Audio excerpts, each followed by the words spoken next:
Assalamualaikum warahmatullahi wabarakatuh. Halo teman-teman, Bapak Ibu guru hebat. Pada kesempatan kali ini saya akan memaparkan pemahaman saya mengenai mengapa kurikulum itu perlu berubah. Baik, di sini yang pertama kita bahas dulu mengenai apa itu kurikulum.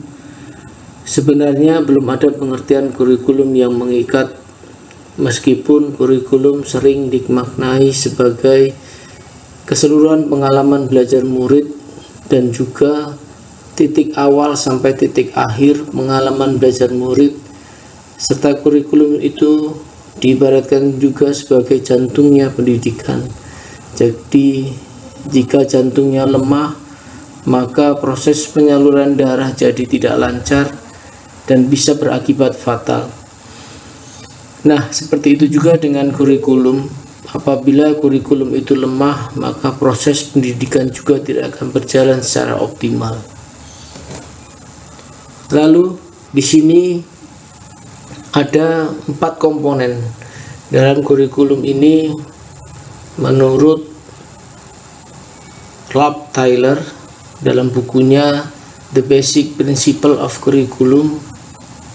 Ada 4 komponen itu, diantaranya adalah tujuan, konten, metode atau cara, dan evaluasi. Lalu peran dan fungsi kurikulum.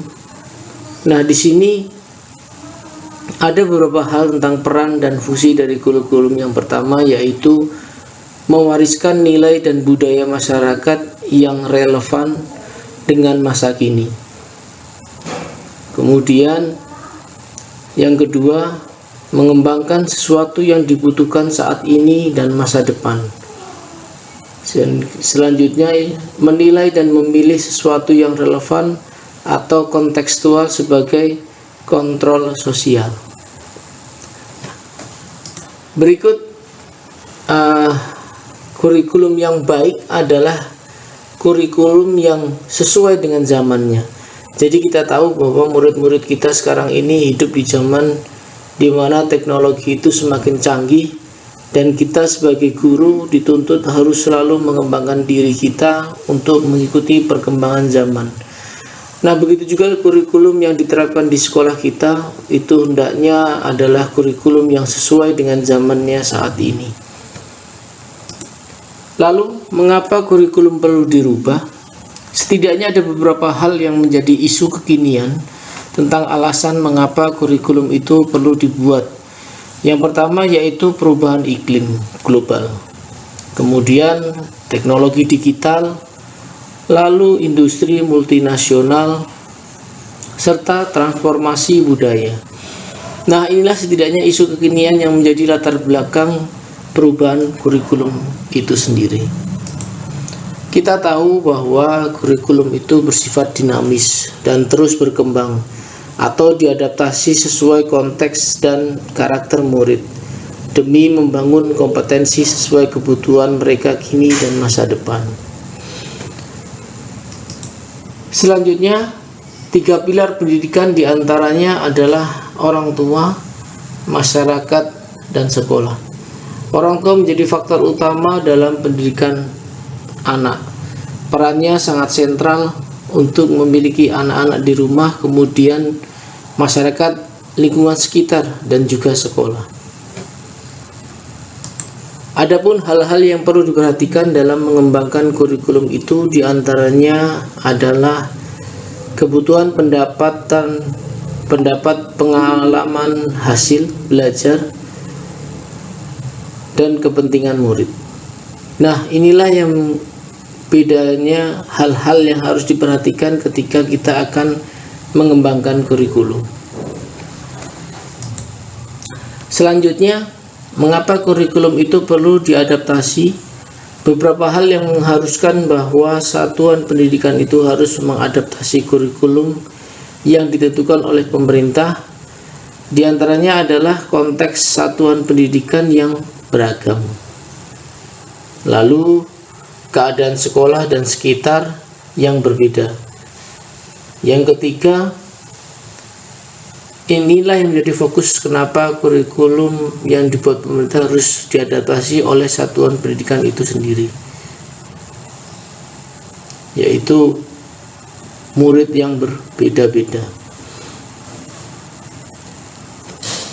Kemudian bentuk adaptasi kurikulum itu harus sesuai dengan kebutuhan murid di sekolah. Nah, inilah yang disebut dengan kurikulum operasional satuan pendidikan atau KOSP. Kemudian kerangka dasar kurikulum itu diantaranya adalah tujuan pendidikan nasional, profil pelajar Pancasila, struktur kurikulum, prinsip pembelajaran dan asesmen, dan yang terakhir adalah capaian pembelajaran.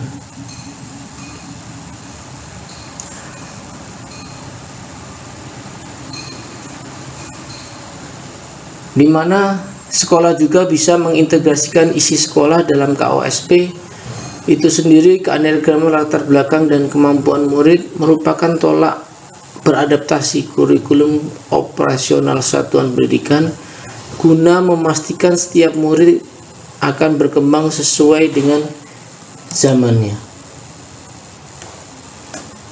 Jadi menjadi satuan pendidikan harus mengutamakan kepentingan dan kebutuhan murid dalam mengadaptasi kurikulum di satuan pendidikan itu sendiri. Baik, ini adalah pemaparan materi yang akan di-share di media sosial di YouTube. Terima kasih. Mungkin sampai di sini dulu pemaparan saya mengenai alasan mengapa kurikulum itu perlu berubah. Kurang lebihnya saya mohon maaf. Saya akhiri. Billahi taufiq wal hidayah. Wassalamualaikum warahmatullahi wabarakatuh.